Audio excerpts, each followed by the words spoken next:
आरहत वाङ्मय में कहा गया है, दुम पत्त ए पंडुय ए जहा निवडई राय गणान अच्छय एवं मनुयान जीवियम समयम गोयम मापमाय। 32 आगम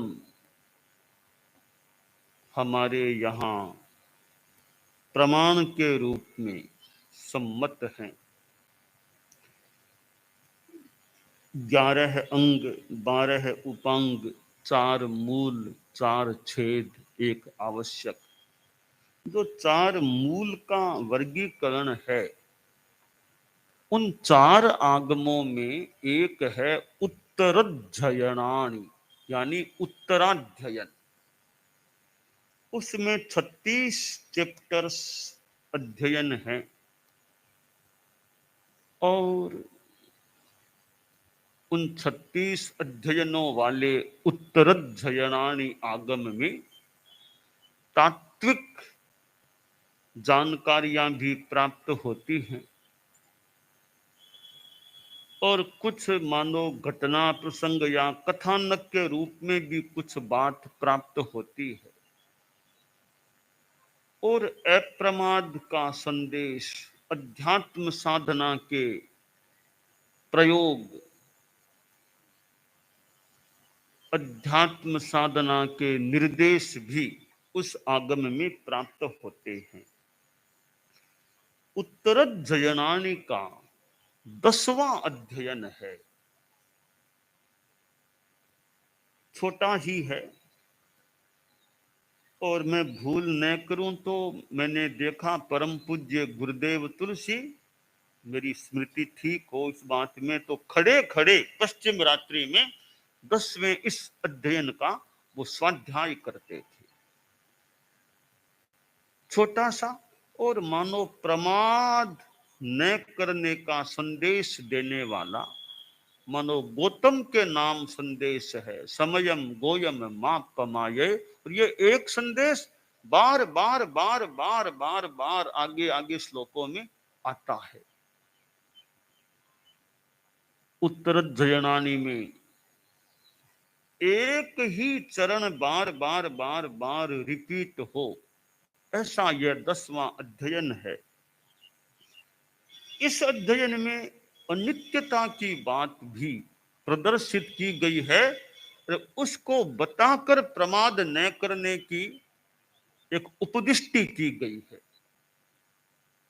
तो उस 10वें अध्ययन का पहला श्लोक है जो मैंने उच्चरित किया था, दुम पत्तये पंडुये जहा। यह जैसे एक वृक्ष होता है, उसका पका हुआ पत्ता, पान गिर जाता है, जैसे वृक्ष का वह पका हुआ पत्ता गिर जाता है, इसी प्रकार मनुष्यों का जीवन भी अनित्य है, एक दिन समाप्त हो जाता है।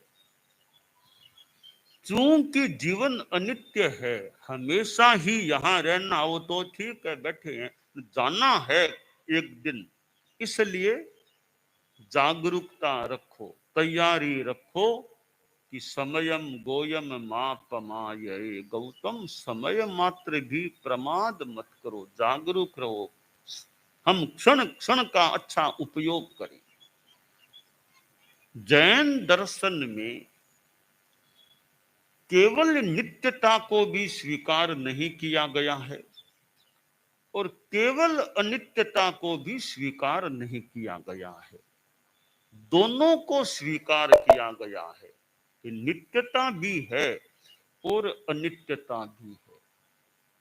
जैन दर्शन न एकांत नित्यवादी है और न ही एकांत अनित्यवादी है।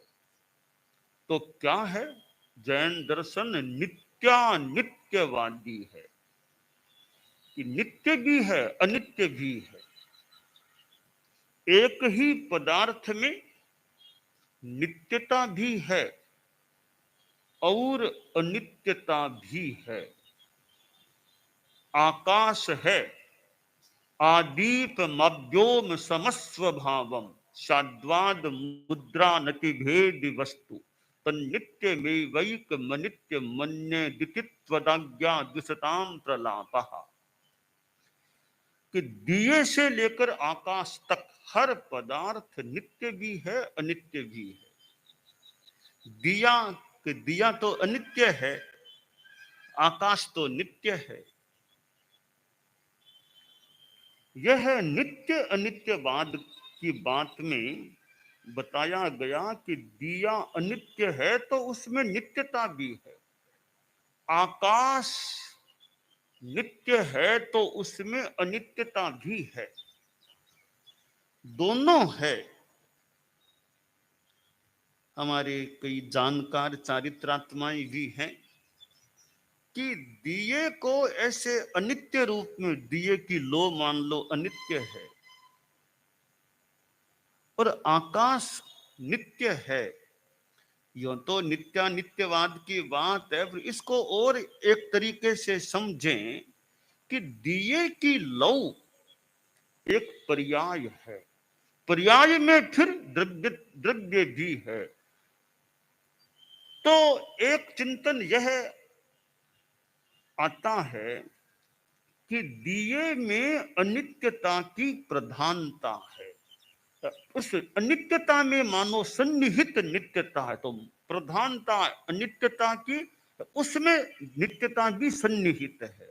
आकाश है वो एक द्रव्य है, 6 द्रव्यों में एक द्रव्य है आकाशास्तिकाय। तो द्रव्य होने से उसमें नित्यता की प्रधानता है और प्रधानता नित्यता की होने पर उसमें अनित्यता भी, यो पर्याय के रूप में अनित्यता भी सन्निहित है। तो मन में एक विचार कई बार कई दिनों से आया हुआ है कि यह जो आदीप मव्योम समस्व भावम की जो बात है कि अनित्यता है तो नित्यता भी है, आकाश में नित्यता है तो अनित्यता भी है। तो प्रश्न है, ये दिए का और आकाश का उदाहरण क्यों दिया गया? कि दिए को मोटा मोटे रूप में अनित्य माना जाता होगा और आकाश को नित्य।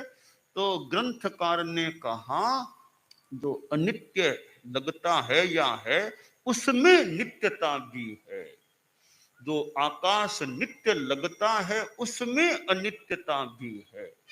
तो अन्य लोग मान लें, कोई दिए को अनित्य मानने वाले हों, आकाश को नित्य मानने वाले हों, एक ये बात मन में आई, कैसे क्या फिट बैठे कि दिया है उसमें अनित्यता की प्रधानता है। नित्यता थोड़ी गौण रूप में है जरूर मान ले, पर वो कुछ गौण रूप में है, दिखने में अनित्यता अधिक दिखती है। आकाश में नित्यता की प्रधानता, अभी आकाश हमेशा था हमेशा रहेगा तो नित्यता है, साथ में उसमें पर्याय की भी बात है तो अनित्यता भी। क्यों कि आकाश में ऐसा नहीं होता कि यहाँ का आकाश चल करके और कहीं चला जाएगा या उधर वाला यहाँ आ जाएगा। बारडोली में आकाश प्रदेश हैं, वे कभी दिल्ली चले जाएंगे और दिल्ली वाले यहाँ आ जाएंगे।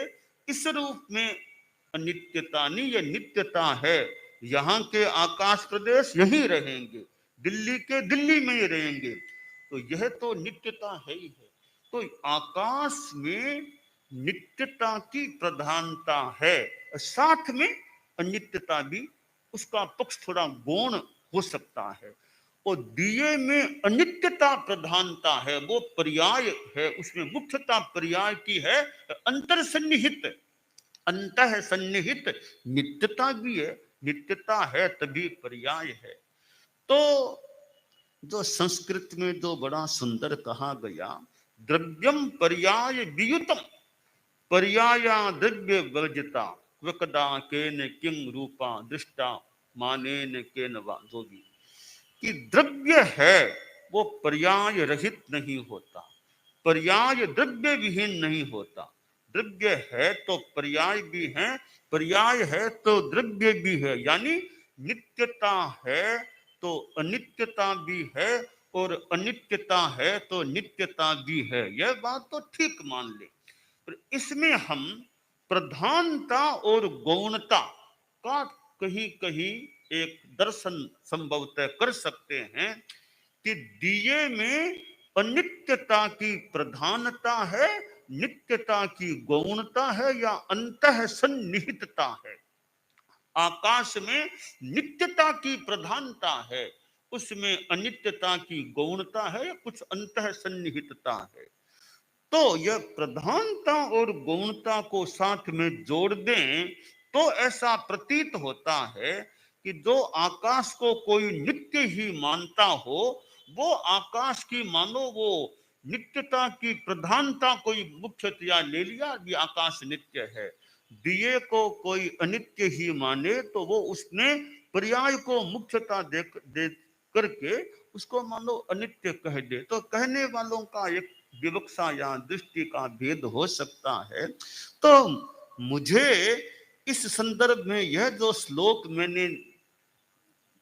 मेरा पुराना याद किया, वो ग्रंथ याद किया हुआ है, और इस श्लोक पर मेरा यह थोड़ा चिंतन बना कि यह आदीप माध्योम समस्वभावम की जो बात है उसमें हम प्रधानता और गौणता के कंसेप्ट को साथ में जोड़ करके देखते हैं तो स्थूल भाषा में दिया अनित्य है, आकाश नित्य है, यह भी मोटा मोटी रूप में बात बैठ सकती है। परंतु गौणता में दूसरा प्रतिपक्ष भी है, गौणता में प्रतिपक्ष भी है।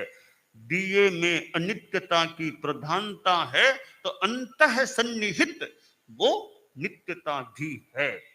वो जो नित्यता है वो दिया नहीं है, वो परमाणु के रूप में नित्यता, दिए के रूप में नित्यता नहीं। दिया तो मानो अनित्य ही है, परमाणु के रूप में नित्यता है। आकाश में मूल तो नित्यता ही है, पर साथ में पर्याय का भी योग है, तो मूल आकाश है वहीं पर रहेगा, कहीं नहीं छिड़केगा। इस रूप में आकाश नित्य ही है। तो यह जैन दर्शन का जो नित्यानित्यवाद है, चूंकि कुछ चारित्रात्माएं, कुछ जानकार मेरे आसपास हैं, तो मैंने थोड़ी सी अपने चिंतन की बात, जो मेरा एक विचार बना है इस श्लोक के बारे में कि आदीप माध्योम समस्व भावम, यह ग्रंथकार को कहना पड़ा कि दिए में भी दोनों है, नित्यता अनित्यता, आकाश में भी दोनों है। यानी ग्रंथकार ने यह संकेत कर दिया होगा कि दिया अनित्य आम भाषा में है या किसी दर्शन की भाषा में है, आकाश नित्य है, तो उसमें दिए में नित्यता भी है और आकाश में अनित्यता भी है। तो इस बात को प्रधानता और गौणता के संदर्भ में हम ले लें तो बात बहुत फिट बैठ जाती है। फिर नित्य मानने वालों की बात उस दृष्टि से ठीक है, दिए को अनित्य मानने वालों की बात अपनी दृष्टि से ठीक है। आकाश नित्य है, वो एक भाषा में एक अपेक्षा से प्रधानता की दृष्टि से ठीक है। दिए की अनित्यता वो अनित्यता की प्रधानता की दृष्टि से ठीक है। और साथ में गौण रूप में दिए में परमाणुओं की दृष्टि से नित्यता भी है और आकाश में पर्याय की दृष्टि से कुछ अनित्यता भी है। तो यह प्रधान और गौण, ये दो ऐसी चीजें हैं कि कौन सी बात प्रधानता की दृष्टि है, कौन सी बात गौणता की दृष्टि से है। प्रधानता और गौणता दोनों को ध्यान में रख करके बात को ग्रहण करें तो ठीक है। अनित्यता है तो परमाणुओं की नित्यता है, दिए में आकाश में नित्यता है, आकाश प्रदेश स्थायी है, तो साथ में पर्याय के रूप में अनित्यता भी है। तो जैन दर्शन ने तो एकांत नित्यवाद, कूटस्थ नित्यवाद को ऐसे सीधा मानो स्वीकार करता होगा, और न एकांत अनित्यवाद। तो यह एक दार्शनिक बात हो जाती है। यहां जो शास्त्रकार ने कहा वो अनित्यता को बताने वाली बात है कि मनुष्यों का जीवन वो वृक्ष के पके हुए उस यानी उस पत्ते की तरह है, अनित्य है, एक दिन समाप्त हो जाता है। तो गौतम समय मात्र भी प्रमाद मत करो।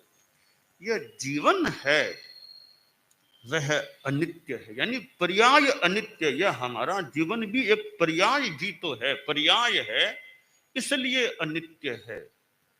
और जीवन ही नहीं, कितनी चीजें दुनिया में अनित्य है। किसी का धन संपत्ति पर स्वामित्व है, वह भी अनित्य है। इस जीवन काल में ही स्वामित्व समाप्त हो सकता है। तो हम जीवन की अनित्यता को चिंतन में लाएं। शास्त्र में कहा गया, इमं शरीरम अनित्यम असो इम असो ई संभवम असासया वासमेणम दुख के शान भायणम, जो भी है। तो यह शरीर अनित्य है और अशुचि है, अशुचि से पैदा होने वाला है। अशाश्वत आवास है, शरीर में आवास है आत्मा का, यह शरीर का आवास अशाश्वत है। तो क्लेश कष्ट भी इस शरीर में होते हैं। इस स्थिति में आदमी यह चिंतन करे कि मेरा जीवन स्थायी तो है नहीं, शरीर भी यह स्थायी तो है नहीं, तो स्थायी तत्व के लिए मैं क्या करता हूं। आत्मा स्थायी है। हमारे चारित्र आत्माएं बैठे हैं। मैंने प्रधानता गौणता की बात कही। इसका एक और उदाहरण है कि जो आचार्य श्री महाप्रज्ञ जी के गीत में आया, आत्मा भिन्न शरीर भिन्न है, तुमने मंत्र पढ़ाया। आत्मा अचल अरुज शिव शाश्वत, नश्वर है यह काया। आत्मा आत्मा के द्वारा ही आत्मा में लय पाए, चैत्य पुरुष जग जाए। देव तुम्हारा पुण्य नाम मेरे मन में रम जाए, चैत्य पुरुष। अब यह एक पद यूं तो वैराग्य का और का है, पर यहाँ क्या कहा गया, आत्मा अचल अरुज शिव शाश्वत। तो यानी आत्मा नित्य हो गई। तो क्या आत्मा अनित्य नहीं है क्या? यहाँ शाश्वत कह दिया। काया नश्वर है यह काया, तो क्या काया नित्य नहीं है क्या? दिया अगर नित्य भी है तो काया भी तो नित्य हो सकती है। परंतु वो प्रधानता गुणता वाली जो बात मैंने बताई, या आत्मा की वो नित्यता की बात को प्रधान रूप में लेकर के आत्मा को शाश्वत कह दिया गया है। काया की अनित्यता की बात को प्रधानता देकर के उसको नश्वर कह दिया गया है। तो यह वो मैं अपनी बात को और पुष्ट करने के लिए मैंने इस गीत को भी उदाहरण के रूप में पद्य बता दिया कि कैसे प्रधानता और गौणता की बात हो सकती है। तो आत्मा को शाश्वत कहा गया है और शरीर को नश्वर कहा गया है।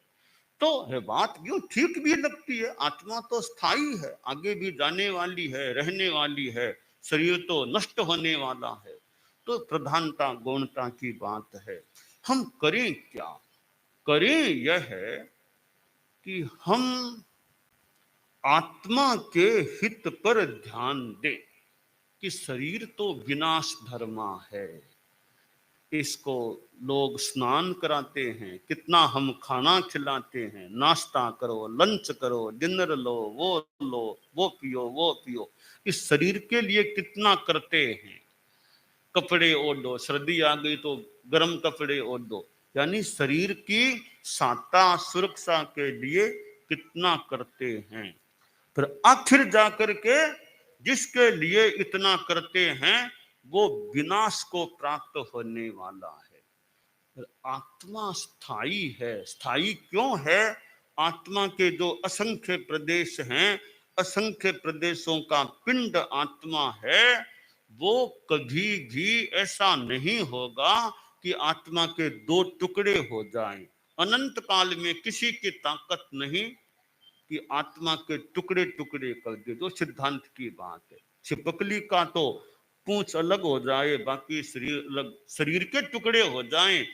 छिपकली में भी हम ध्यान दें, वो पूंछ अलग हो गई, शरीर के टुकड़े हो गए, पर आत्मा के टुकड़े नहीं हुए। ऐसा नहीं आत्मा को किसी ने कोई काट दे कर दे, वो तो आत्मा अच्छेद्य है, आत्मा अदाह्य है। इस रूप में आत्मा शाश्वत है और शरीर यह नश्वर है। तो हम आत्मा का कल्याण हो, आत्मा परम स्थान को प्राप्त करे, इसके लिए कुछ पराक्रम पुरुषार्थ जो कर सके करने का प्रयास करें, यह काम्य है।